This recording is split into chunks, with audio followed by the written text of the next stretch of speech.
Hello again everybody. As you can see, it's a beautiful sunny day here, and so I thought I'd break with tradition and not talk to you from my garage, or at least not start off that way. So here you can see a bit of my garden where I've planted some bee-friendly plants in a patch just behind me. You can't really see the flowers much at the moment, firstly because I was a bit late planting them, so they're a little bit behind where they could be, and also the sun isn't on them yet, but there they are. So this is really about my entry for this year's Great Guitar Build-Off, and there's a bit of a story attached to it, so I'll take you into my workshop, the garage, and we'll see what's on the bench.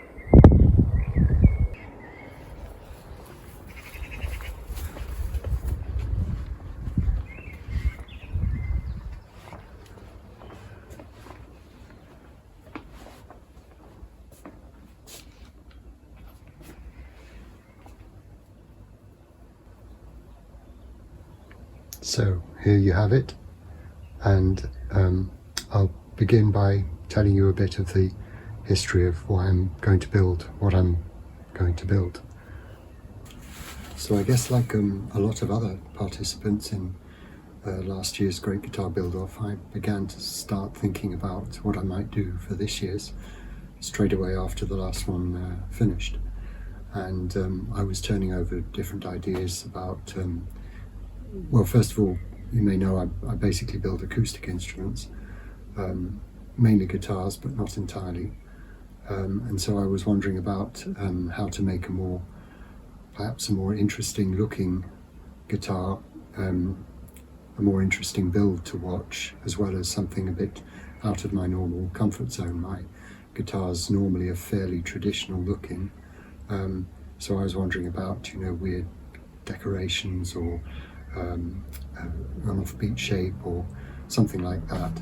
But in December I was contacted by a potential customer who had seen my instruments on my Instagram page, specifically jazz or manouche style ukuleles, and she wanted me to build one, asked if I could, and so of course I said yes, because this is exactly what I like to do, to build something for a specific person in sort of collaboration and consultation with them.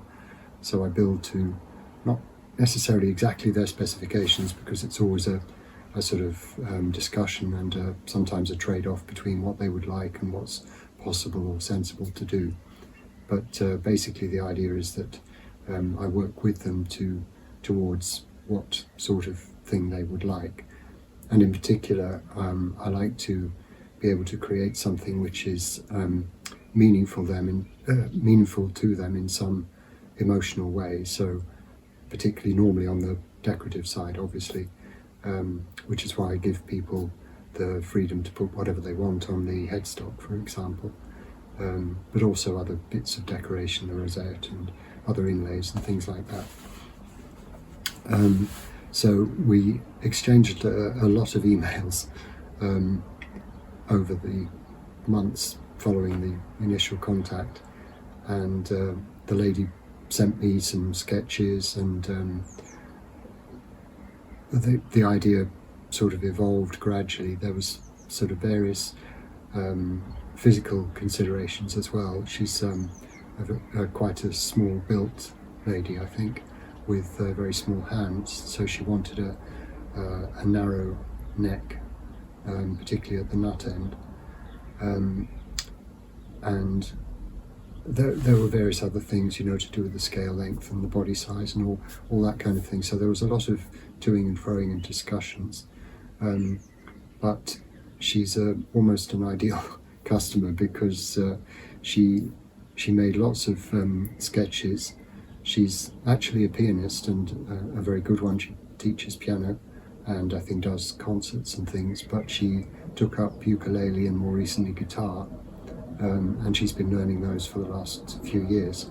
So she's got several instruments of that type already, of various sizes. So she was playing all these, and noting down what she liked about this or that one, what made it comfortable to play or not. And so very gradually the idea, or the instrument that she wanted, came to a more concrete shape. And to cap it all, I mean, this is fantastic. She actually built herself a cardboard model of the instrument to make sure that it fitted her, it suited her, and she could play it comfortably and so on. And then sent me a plan on paper, just a 2D drawing of the instrument she wants, with all the measurements and everything. So this is fantastic. You know, all I have to do now is just build the thing. Back to the workbench then, and what's on it. So I'll start with the plan the lady sent me, which is in two parts, the neck and the body. You can see it's basically a petite bouche style instrument, and it will actually finally be a 5-string guitar rather than a ukulele, although the distinction is, I don't know, perhaps a bit blurred at this level. Quite a short scale length. I think it says here. No, it doesn't, but oh, there we go. So 50 centimeter scale length, a narrow nut,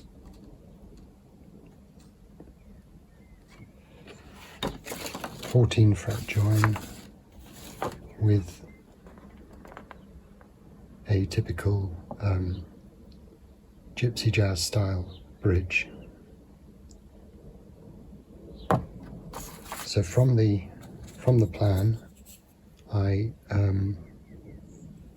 made a template for the sound hole, which was actually, I think, the very first thing I did, and I'll use that to cut out the sound hole, but also route the channels for the rosette that goes around it, just by having different offset rings on my router base to space the cutter at different distances from the template itself. I also made a half template for the body shape out of hardboard, which is masonite to you US people, I think. So that's the cutaway side and the non-cutaway side. There's various bits of bracewood here. I've got more downstairs. This isn't necessarily what I use, but it's just an indication. Some wood for blocks. This would be, there's some beech here which I can use for a tail block. I'd thin it down.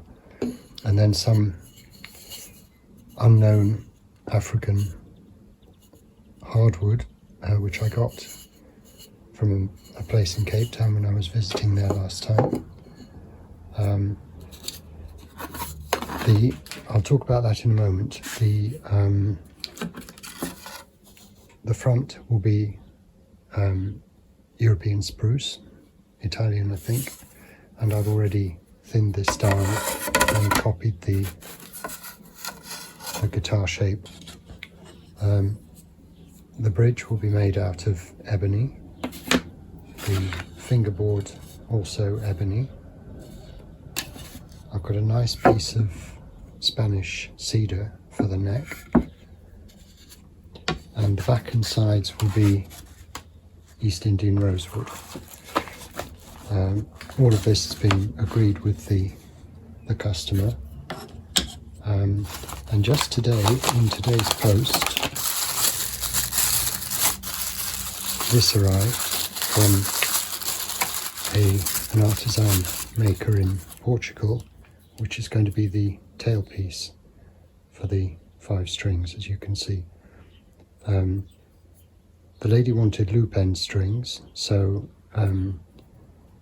he's made this kind of tailpiece with buttons to take the loops for the strings, so that will kind of sit on the end, something like that.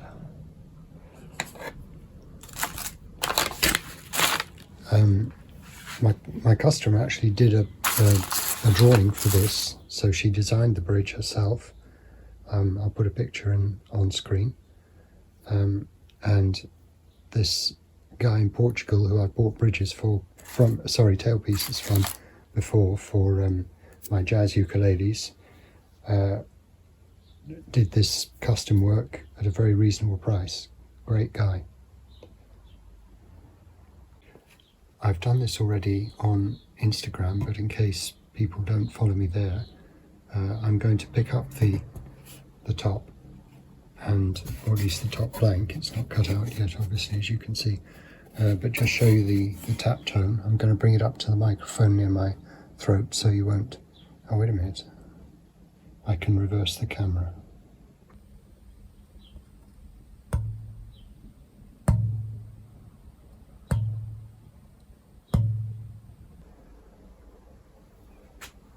Coming back to this piece, which is basically a rosewood headstock veneer. I don't have an ebony one, so I'm going to try an experiment. I fairly recently got a GGBO Chinese vacuum system, so I'm going to try and dye this with some kind of black dye. I've read that both leather dyes and black hair dye work well. I've also got Indian ink, so one way or another I think I can turn this into a sort of full ebony head plate. And if it doesn't work, I'll simply order a proper ebony head plate and use that, but I'm keen to try this. Well, that was it for now. I hope you're looking forward to the build as much as I am. I can make a start pretty much straight away, and I will, but in a week's time I'm going off on a holiday for 3 weeks. I'm actually, amongst other things, going to the Guild of American Luthiers conference in Tacoma, Washington. So maybe I'll even see one or two of you there. That would be good. Please come and say hello if you know who I am and see me there. And then I've got another week back here before a short family holiday, but then after that it's a clear run for the rest of, well, until the thing's finished. So I don't know if I'll get another video out before I leave next week, but either way, see you soon, and goodbye for now.